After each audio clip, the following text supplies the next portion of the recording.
ধৈর্য সহকারে আলুগুলি পরিষ্কার করলাম, ধুয়ে লবণ আর হলুদ দিয়ে মেখে রাখবো 5 মিনিট। এরপর তৈলে ভাজি করব, তারপর সামান্য একটু গরুর গোশত দিয়ে রান্না করব রুটি এবং ভাতের সাথে খাওয়ার জন্য।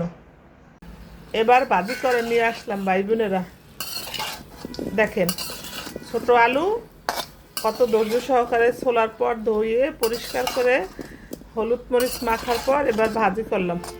এবার এটা আবার রান্না করব, রান্না করার পর আবার আপনাদের সামনে নিয়ে আসব কিভাবে রান্না শেষ করলাম।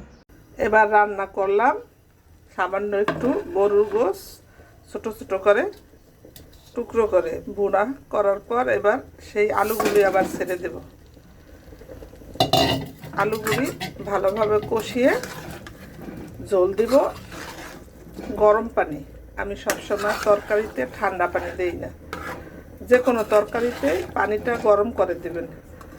মা বোনদের উদ্দেশ্যে একটা কথা বলছি, আমরা সামান্য কিছু দিয়েই কিন্তু আমাদের সাহেবদের মন সন্তুষ্ট করতে পারি। সুন্দর একটু রান্না করে তাদের সামনে সুন্দরভাবে যদি পরিবেশন করি, তাহলে তাদের মনে অনেক আনন্দ এবং খুশি পায়, আমাদেরকে অনেক ভালোবাসে, বিশ্বাস করে, শ্রদ্ধা করে। এবার রান্না করার পর রুটি অথবা ভাতের সাথে পরিবেশন করে আবার আপনাদের দেখাবো। এ পর্যন্ত ভালো থাকেন। রান্না শেষ। ছোট আলু বলেন, বাচ্চা আলু বলেন, রান্না শেষ করলাম। কিছু কাঁচামরিচ দিয়েছি, দেখার সৌন্দর্য এবং কাঁচামরিচের তরকারি অনেক সুস্বাদু হয়।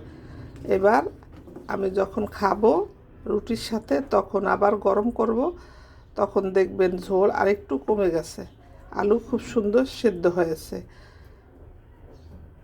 আমি কখনো করিনি এই আলু রান্না, এই প্রথম করলাম। দেখতে ভালোই লাগছে, কিন্তু খাবার পর আপনাদেরকে জানাবো কতটা মজা হয়েছে। বিসমিল্লাহির রহমানির রহিম। ভাই বোনেরা, বলছিলাম না আলু রান্না শেষে দেখাবো। এবার রুটি দিয়ে এটাকে খাওয়ার উপযুক্ত হয়ে গেছে। আপনারা এভাবে একটু রান্না করে দেখবেন। আমি তো প্রথম রান্না করছি, বলতে পারবো না, তবে বিসমিল্লাহ। খেতে কিন্তু অনেক মজা লাগছে। ভালো থাকবেন।